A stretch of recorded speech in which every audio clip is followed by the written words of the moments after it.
everyone. So this month, STEM Families Virtual Home Labs will share practical tips, virtual experiments, and other concrete tools for families and educators to help kids become makers, inventors, and problem solvers. Even those with little time, few resources, and no STEM exposure or teaching experience can use these tools to engage their children's learning. STEM education leaders from across the country will offer a variety of activities for different age groups to engage students in maker experiences with resources that you have around the house. Before we begin, we want to let you know a few Zoom features we'll be using. First, we recommend you share your thoughts and questions in the chat. That's for both adults and kids. We have one of our education experts, Julie Hasfield, who's the Global Director of Learning, Design, and Services for TIES, and they're answering your questions. We'll also be posting a PDF of the PowerPoint and links to resources in the chat for everyone to have easy access. There will also be a video of this recording on our website. We do ask, we have cameras and microphones live today so that you can jump in and share if you'd like to, but we do ask that you hit that mute button until we call on you to do so. It's Maker May in the STEM learning ecosystems. You can see my Made in the 216 t-shirt. It's Maker May in the STEM ecosystems, and we have some really good activities and resources for teachers and families coming up this month. The goal of Maker May is to find a problem that you want to solve in your home and design or build a solution to that problem. Record the process. Take pictures and share with the ecosystems using the hashtag SLEmakers. We'd love to pick the top maker projects to share in a showcase at the end of the month. Keisha, I think you're going to share a graphic with everyone right now. Is that true?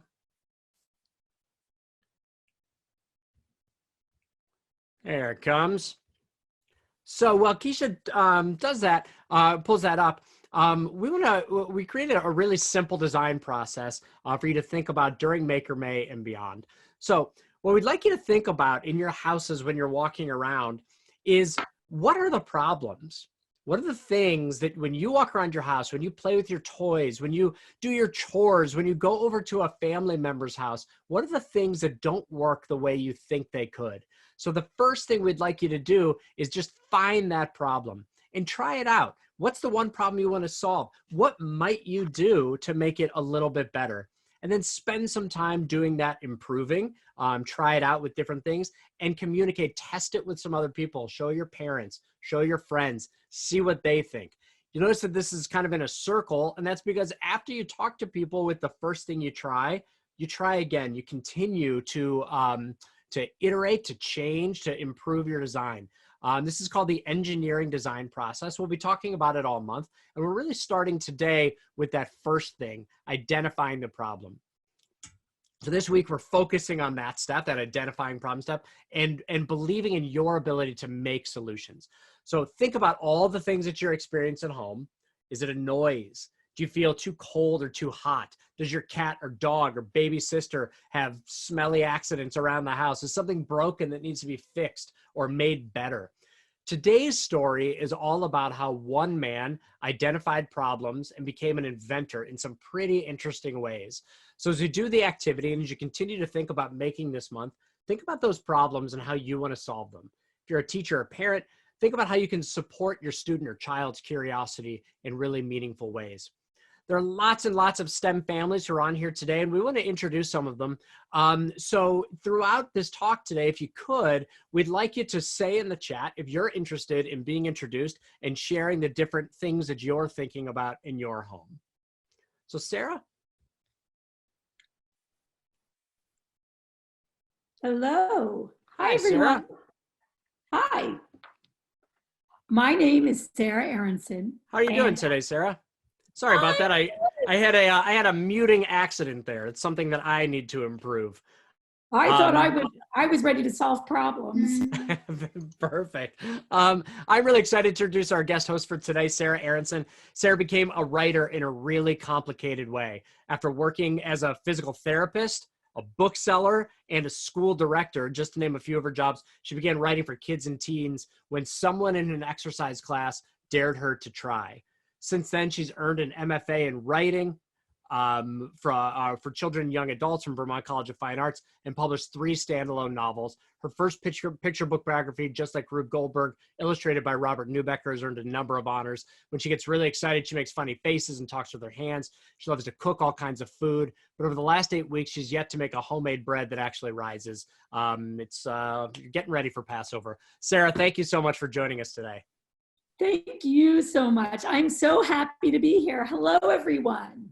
My name's Sarah, and I am a writer. And what that means on a daily basis is that I wake up, and I pick up a notebook, maybe like this one, and I start writing about my feelings or what I'm curious about or what I want to do that day, or sometimes I have no ideas at all. And I draw pictures or even squares. And once I do some of this, I usually get a good idea, and then I start working on a story.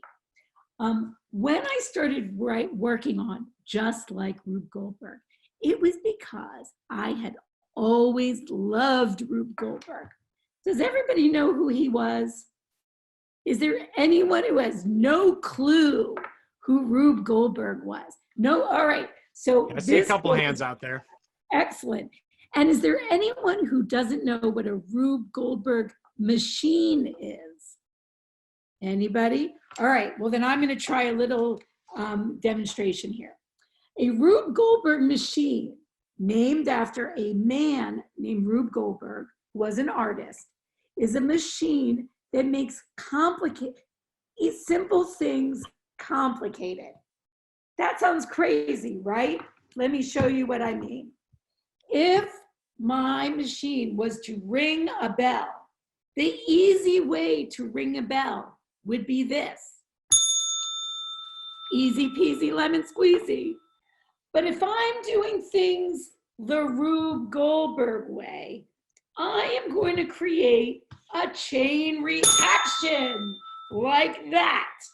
That makes it more complicated. So here is a 3-book Rube Goldberg machine to ring a bell. And let's see it. It works. If I was going to get more complicated, I could add a train set or a ball maze, or I could get my son Elliot to run up and down, or maybe wind up his Jack-in-the-Box. All those chain reactions will end up finishing the simple task. So that's what it is. That's what a Rube Goldberg machine is. A machine that makes a simple task complicated. And I, as a kid, is there anyone here who's 7?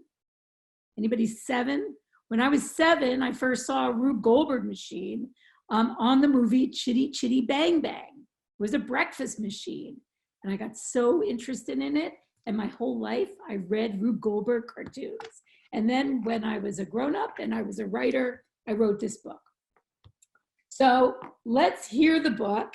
And there'll be some places where I might ask for some help. Here we go. This is Just Like Rube Goldberg. Words by me, Sarah Aronson. Illustrations by Robert Newbecker. How many of you want to guess how many times I talked to Robert Newbecker about making this book? How many of you would say 5 times? Any 5s? How many of you would say 10 times? How many of you would say over 100? I mean, it took 4 years to make this book. But the answer is 0. I have never spoken to Robert Newbecker.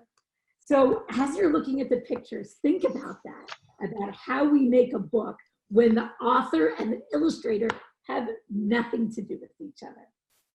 Question: how do you become a successful, award-winning artist and famous inventor without ever inventing anything at all?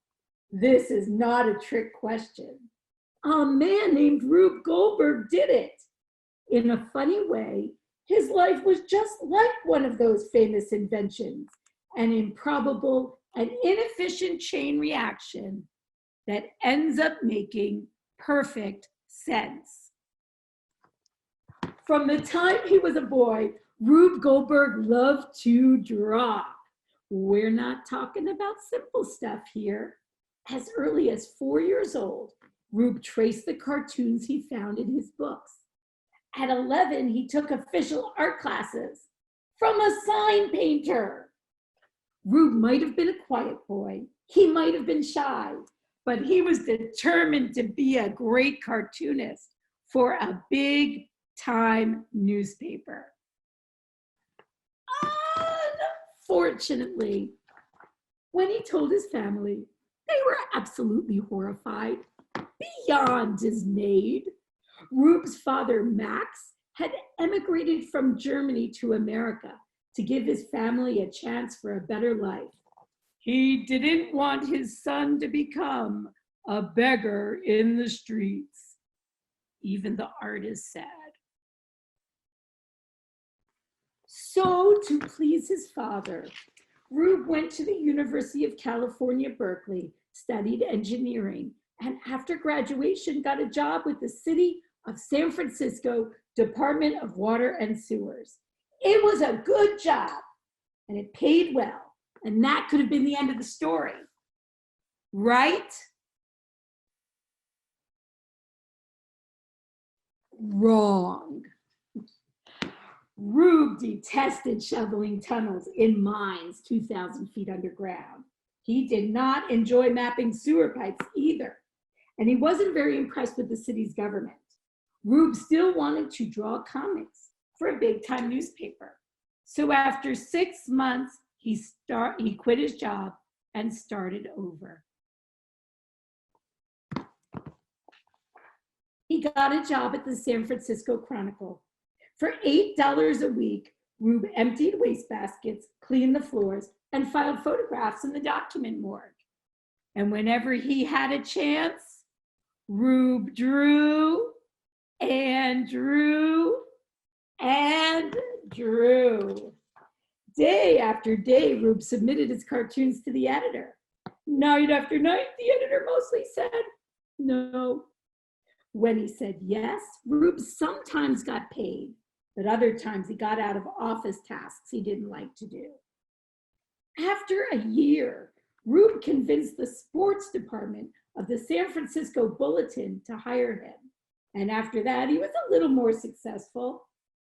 He developed his style. The paper ran his cartoons, a column too. This might have been the next end of the story.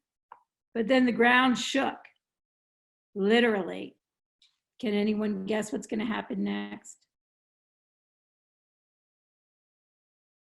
Say it. Avery, what are you thinking? He's going to start drawing his classic Rube Goldberg cartoons. Yeah, what do we think about that ground? Anybody have an idea about this ground shaking? Isu? Earthquake. Earthquake. Earthquake. Yes, it's an earthquake coming. The 1906 earthquake in San Francisco crumbled the city and left many people without jobs and homes.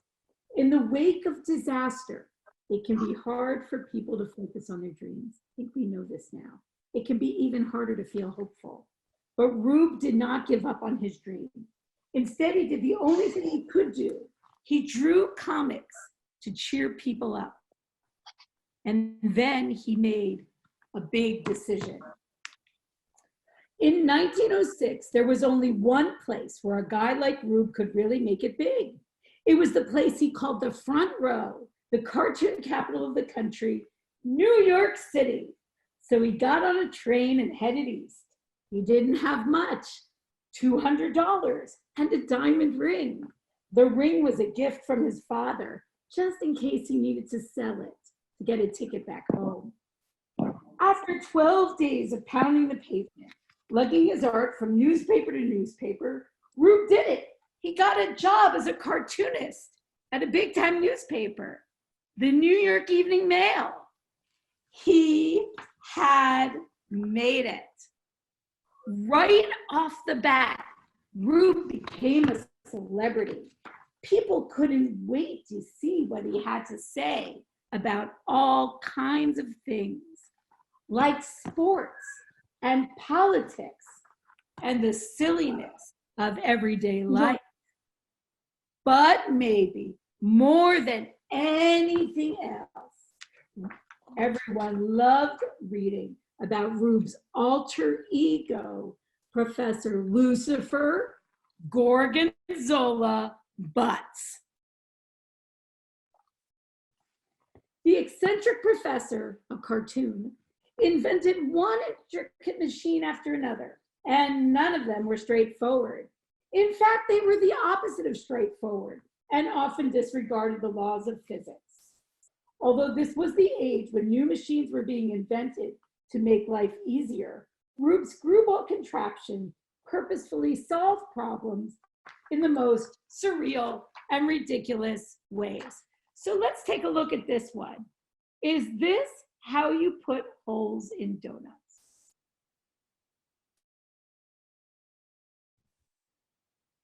Does anyone have anything, does anybody want to talk this out? It works on paper. Yeah, if you're interested in talking, raise your hand. We can see you on the screen and I can unmute someone. Who wants to talk this through with Sarah? All right, Lily and Sam. Huh? We never raised our hand. Well, you did now. So what do you think is happening in this picture? What do you think is happening in that picture? The goat's pulling that down, and then the ghost is going up to scare the bird who laid the egg on the person who shot the arrow that grabbed the thing that. It's a cannon. It's a big donut. I would like to share that donut with everybody. That sounds really yummy. It doesn't seem that practical. Let's see another one. How many of you have moms or dads who ask you all the time to turn off the light? Same. Next time they ask, maybe tell them you need a pet monkey. Anybody want to talk it out? Gretchen, what do you think's happening in this picture? Well, the monkey lowers the banana down to the other monkey. And then that one, it pushes something out and then it hits the thing on the wheel. Then it flies it forward. Then it just triggers all that stuff. And then it bounces him up to turn off the light. Excellent. Again, very intricate. Works on paper.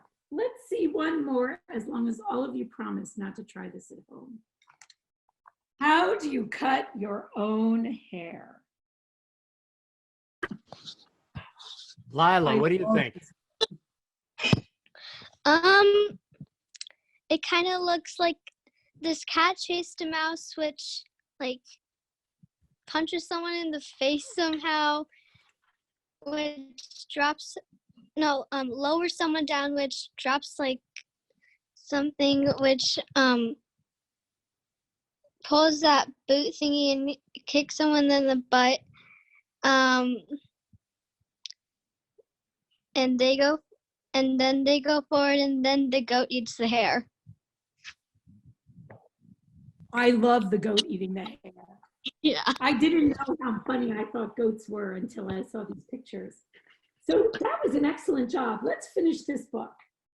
Just like the machines he studied in engineering school, these complicated contraptions required lots and lots of parts, and they always worked on paper, of course. They were not practical in the real world. That was never the point. Rube Goldberg did not draw machines that solved real world problems. He drew comics to make us look closer and question logic and tickle the imagination. And because of that, these machines accomplished something astounding and more important than any pile of nuts and bolts ever could. They challenged people to use the greatest machine in the universe, and we all have one. I bet you know what it is. Nintendo Switch. Ha ha, the brain. So let's take this from the top.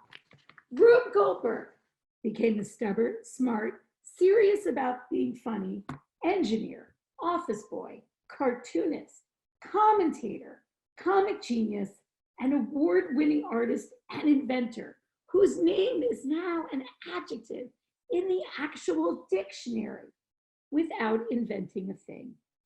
Is this kind of thing still possible? I say it is. You bet it is. Figure out what you want. Work as hard as you can. And most of all, have a great time getting there. Just like Rube Goldberg. The end. Thank you for listening. Very cool book, Sarah. And a whole bunch of people were saying in the chat that they have already heard this book. So they were pretty excited to hear it from the person who wrote it, which is kind of a unique treat. So thank you for reading that for us. Thank you. Thank you for inviting me to read it. I had so much fun writing it, mostly because it was so much fun to learn so many new things about engineering and Rube, and to meet so many people and see so many cool machines. And all of you listening, as you have thoughts or ideas about machines you could build, share them in the chat. We might go to some of you to talk about your ideas. But while you're doing that, Sarah has a really cool activity for us to kind of start to think about how to create. So Sarah, what should our kids do? All right, so the number one superpower of being a writer, and really being a thinker, or being an inventor, or being anybody who wants to do something extraordinary, is curiosity. The first part is always asking questions and exploring what interests you and what makes you excited. So one of the things that I've been doing for years and years and years and years is I've been keeping a curiosity journal. I think I've got my first one here somewhere. I do. I have my very first journal right here. I started this when I was 8 years old. And at that time, I didn't want to be a writer. I just wanted to write down what I saw every day and maybe create some ideas. The very first page is the beginning of a story called Little Mew, about a cat that played basketball. You can see that I was very interested in being famous because I gave myself a nickname, Gaga.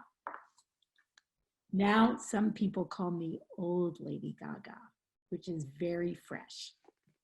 Anyway, so I started keeping this journal, and every day, every morning, I write in it.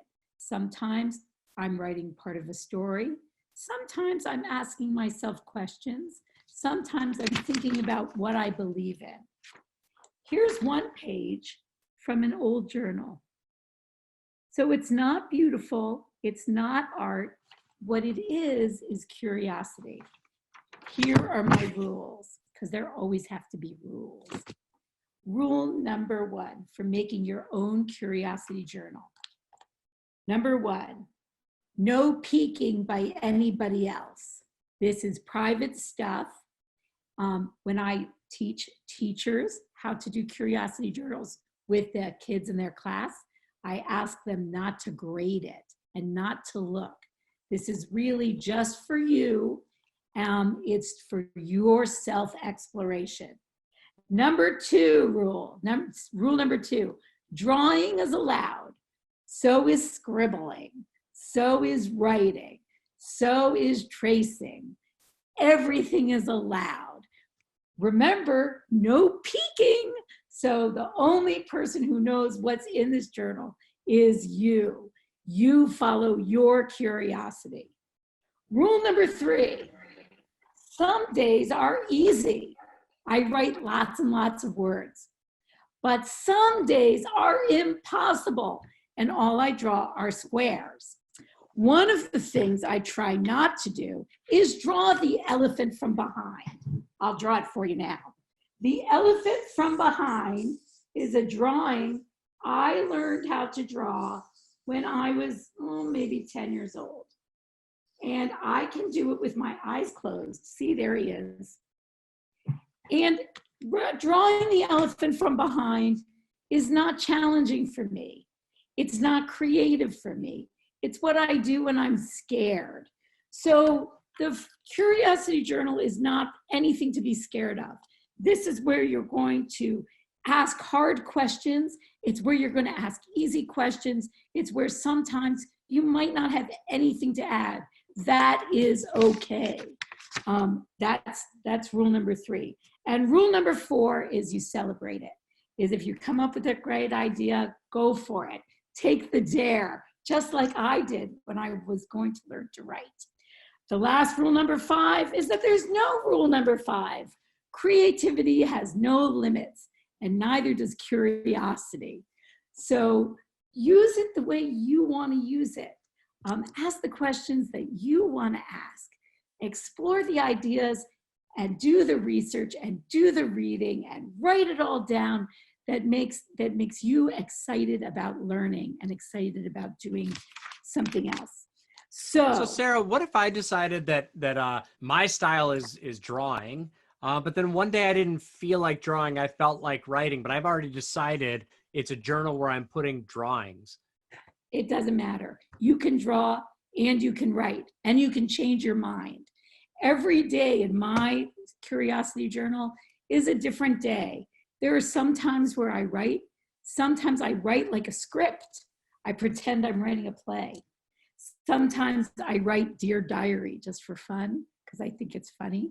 Sometimes I write a message to my sister, who is one of the things that inspires me to write, because she's so perfect and sometimes I'm not. And sometimes that's frustrating. I'm sure none of you know what that feels like, to have a sister or a brother who can get you frustrated. And so that's why it's really important that nobody sees. And it's important that you're easy on yourself. So if it's a day when you're making all squares, it's a day where you're making all squares. For some reason, because I do this every day, it usually leads to at least one really good idea. So what types of things might I put in my journal every day? I would ask the big questions. Or the things you believe in, or what you're curious about, what you want to learn about tomorrow. Has anyone read Harriet the Spy? Sometimes I eavesdrop on people, and I put that in my curiosity journal if somebody says something really smart. So before our kids start working on journals of their own, we do have a couple who are interested in talking about some machines that they've created. So I'd really love Avery and Gretchen to talk about those if they don't mind. Avery, are you ready? Can you show us or talk about the machine that you've been working on? I think it's my most complex machine yet. But sorry. It starts with a ball. Do you want me to explain the whole thing? You can just do the quick version. If you can show us, that's awesome. But if not, yeah, just tell us the version. Sorry, I can't show it to you. So that's okay. I'll tell you some of the things that I think are cool. So the machine, it uses like a cup that has a screw taped in it. And then once the domino gets knocked off it, the cup and the entire thing rotates because the screw acts like a weight. Other cool things are a xylophone. That was fun to make. I also had fun with a shoebox. It's to ring a bell. I did some of my hardest tricks in this one. Did it work right away? No, I'm still doing it. I'm on 2. Did all your tricks work right away?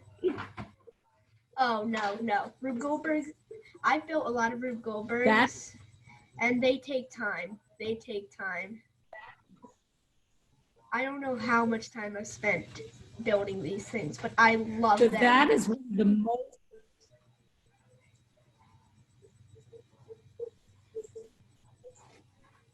That is one of the most important things I think we're from slightly losing Sarah a tiny bit. Failure is okay. Yep. I just like to keep. Am I back? Yeah, you are. I just like to keep persevering through. When one of my tricks kept not working, I replaced it with a better version of the trick.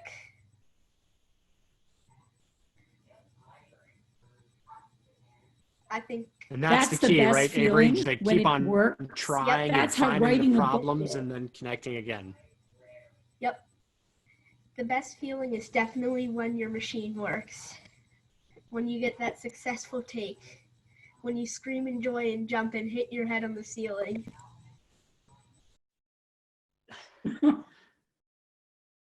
Gretchen, can you share a little bit about your creation?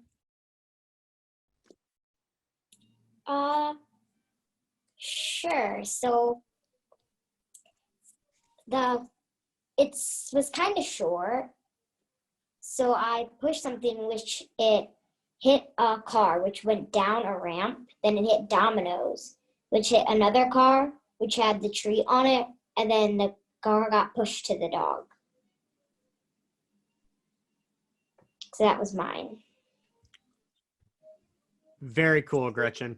Well, we'd love to keep talking about the things that you guys have to share. So go ahead and put those in the chat. But until we get back to some of those, oh, it looks like our weird internet slowdown seems to be ending. Everyone's moving again, which is good. So Sarah, what's our next step? So if you would like to start your curiosity journal, the first thing to do is make it yours. I start every journal by drawing a self-portrait on the front page and writing a little bit, making a list of what I am curious about right now. And it's just a list. You never have to go back to it. But I think that starting to put that pencil to the paper starts to make some magic. So it gives you something to think about the next day. So go ahead, draw a picture of yourself. Make a list of things that you're interested in learning more about or reading about or studying or asking questions about. If you have big questions, put those questions down in your journal.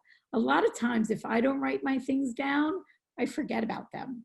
So make sure they're written down so you can keep asking those questions and finding the answers.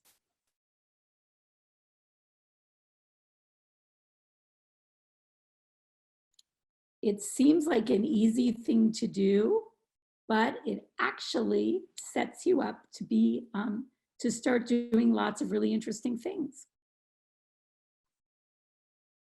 Sound good? Everybody gonna dare to do it? So get to work. Let's try. I'm gonna do a little bit too, and draw a little bit of something. Draw my head with my hair that's a little bit longer than usual, just like this. And then I'm going to put all, like, sort of like a bell I look like today. And then I'm going to put lots of things that I'm curious about.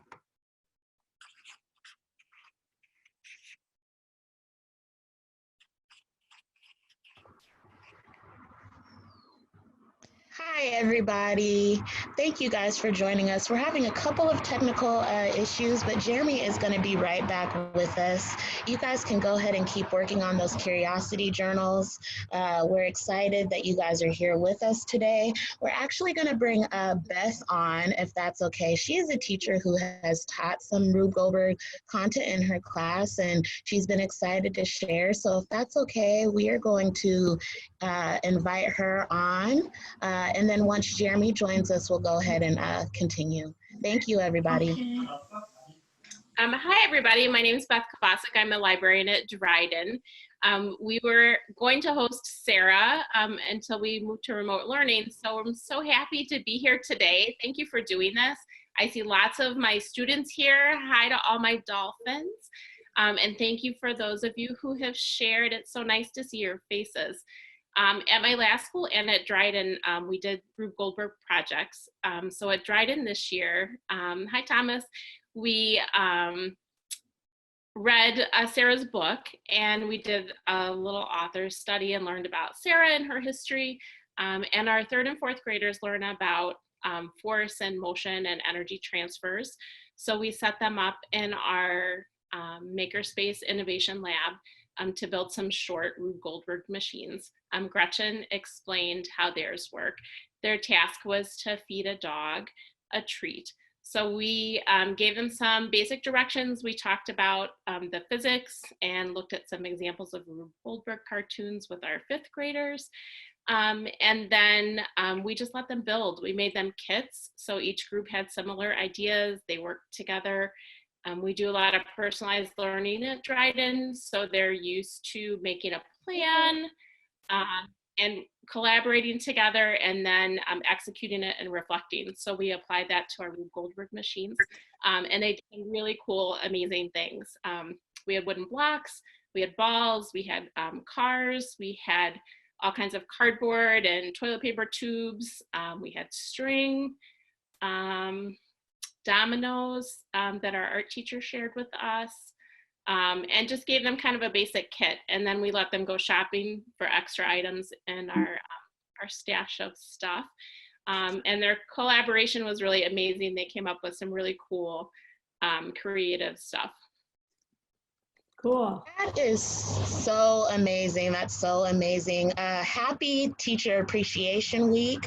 Before we even get into anything else, all of the things that you do are invaluable to the community. So thank you so much, Beth, and pass that along to your teachers. Special thanks from us at the Ecosystems, as well as Sarah.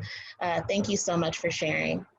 Oh, I will. Thank you again for hosting and for this opportunity to see Sarah and talk about journaling with our kids.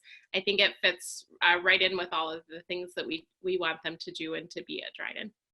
Yeah. Hi, Beth. It's so nice to see you. I think, journaling is a place where I mess up. I make as many mistakes as I want to. It doesn't matter. The stakes are low.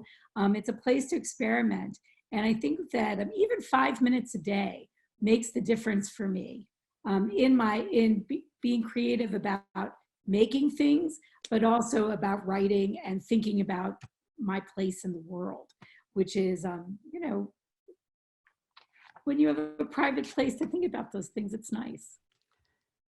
Sarah, I know what's going in my journal for today, and that's that in the middle of one of these shows, my computer crashed, and I need to come up with some other method for dealing with these things. But I'm back now, and I do have a question here from Mazzy, who's asking, I already have a journal. Should I get a different journal to use for this purpose? Should I use the same journal? What's kind of the best way to go?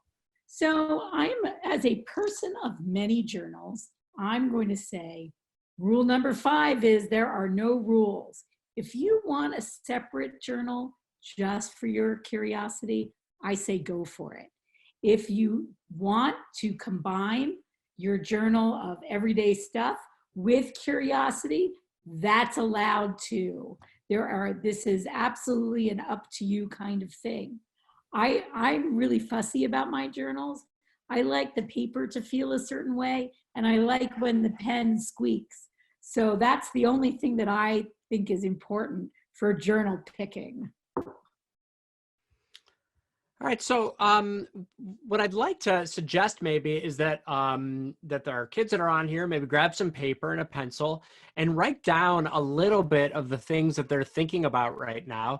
And that'll give an opportunity, Sarah, for you to talk to the adults that are on here right now. You don't see them. We don't have cameras on for adults, but there are adults on here about some of the other resources that you have. And then kids, those of you who write things down in your journal, if you're willing to share, and Sarah said it's private, and so it is, but if you write down a really good idea or thought that you'd like to share, we'd love to hear some of those too. So start writing, get some of those ideas down, and we'll spend just a few minutes talking to your parents about some resources that they have available to them. Right. So a lot of these resources were created for me by educators. Thank you. Teacher Appreciation Week should be every week. I have learned so much from collaborating with educators to think about the different aspects, that the different topics that the book can touch. So the first resource is an overall discussion guide for Just Like Rube Goldberg. There are resources about making machines, as well as make your own alter ego. Your middle name must be a cheese. So lots and lots of ideas for the classroom in there. In the book map are some books that are excellent extra reading. One of the books is written and organized by Rube's granddaughter. I don't know if you can see me, Jennifer, and she really looks at Rube's whole life and all of his work. All of the research that I did for the book, I looked for three sources that I could trust for every single fact in the book. And so this book was one of the most important books that I looked at, as well as some video and film, and actually getting to talk with Jennifer, which was really a treat because she really knew him only as grandpa. And hearing about that was interesting for me to get a sense of his family life for the book. There's also a link for if people want to buy books, as well as if people want to see me read the book. We have on YouTube. I'm reading it with lots of enthusiasm. And also a Curiosity Journal lesson plan. And in that lesson plan, I suggest using books for motivation and for inspiration and for intuition. And that really is any book that you are enjoying and you want to share with your classroom. Again, curiosity does not have boundaries. So choose the books, choose the inspiration that works for you. Often for me, that means a walk by Lake Michigan. Often for me, inspiration comes from lying down and being quiet all this time with boredom. It has had a really good effect on me. Been able to get some writing done. So don't be afraid of having not so much to do. Let your kids, give your kids a pencil and see what happens. Or some toilet paper rolls. Well, I don't think toilet paper rolls right now. No. We need to maintain those, but on other times. So before we close out, I'm curious if anyone who's listening right now or watching would be interested in sharing their ideas, things they wrote in their journal, ideas that they have for Rube Goldberg machines. We'd love to hear from some of those from a couple of you. So if you're interested, kind of raise your hand. I think Avery again. So Avery, go ahead and share real quick, and then I see Nathan on there too, and we'll go to a few others. So Avery, what did you talk about today?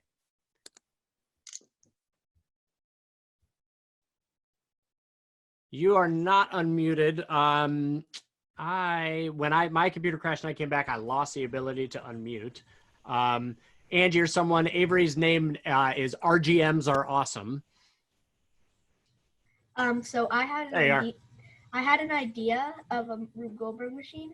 So I was thinking about this like a couple of days ago, and I think I want to build like a machine to open a can of Pringles and deliver them to me.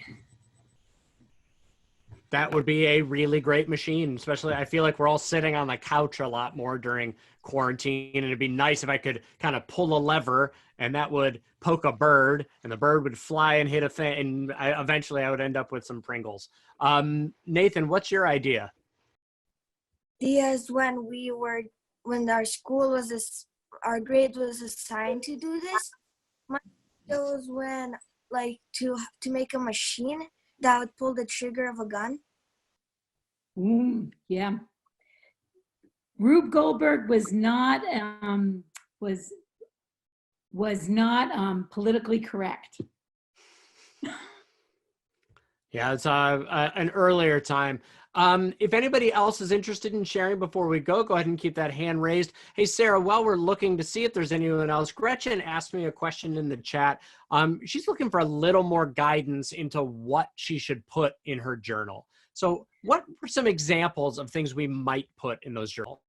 All right, so one of the things that the first thing I often answer is, who am I? And I make a list of all the jobs I have during one day. Or I write a little story. I pick 2 characters and a place, and I try to imagine something, a place where I would like to be. Or if none of those things are working for you, sometimes I draw a map of a safe space that I like, that makes me feel like thinking. And when I was a little girl, I had a secret hiding place. And that was the inspiration for In Between the Gargoyles in this book. And I had one spot where I always thought the biggest, deepest thoughts. So if you have a place like that, you could draw a map of it and put decorations in it so that you feel, it's like your comfort room where you have lots of curious thoughts. And I think a really thing to keep in mind too is, although we talked in the beginning about kind of solving a problem, and those are some of the ideas you might put into a journal like this, it's not only ideas for solving problems. This reminds me, if any of you were on the call last week, our virtual nature walks, the biologist who was talking to us was talking about how every time she sees anything in nature, she draws a picture and she writes down all of the different parts. So because she has no idea what she might need inspiration or an idea for. This type of notebook is probably really great, not just for solving a problem, but for in the future, if you need to write a story, if you need to draw a picture, flipping back through and finding all the things that you were curious about and coming up with an idea that way. Sarah, do you have any? Your observations are things that can go into the curiosity journal. What you hear, what you see, what you smell, what you taste. All of those things are the details that can be inspiration for later. Well, Sarah, I really appreciate it. I'm excited to dig into my own curiosity journal and to start writing down some of the thoughts that I have. I can't tell you how many times I've needed an idea and I have a hard time coming up with them. And if only I had written down all of the weird little thoughts that I had before that time, I would have had a place that I could go to find an answer. This has been a STEM Family Virtual Lab from STEM at Home, brought to you by the STEM Learning Ecosystems and Ties. Thank you for joining us today, and come back next week on Tuesday, May 12th at 1 p.m. Eastern Time for community conversations, students sharing solutions, a discussion committed to uplifting student voices, and next Thursday, May 14th, for a Maker May virtual lab from the National Inventors Hall of Fame, a take-apart activity. These virtual labs revolve around making makers, inventors, and problem solvers. Stay tuned to STEMecosystemz.org for upcoming live events, resources, and more. Please continue to participate and share. I'm Jeremy Shore, and we will see you next time.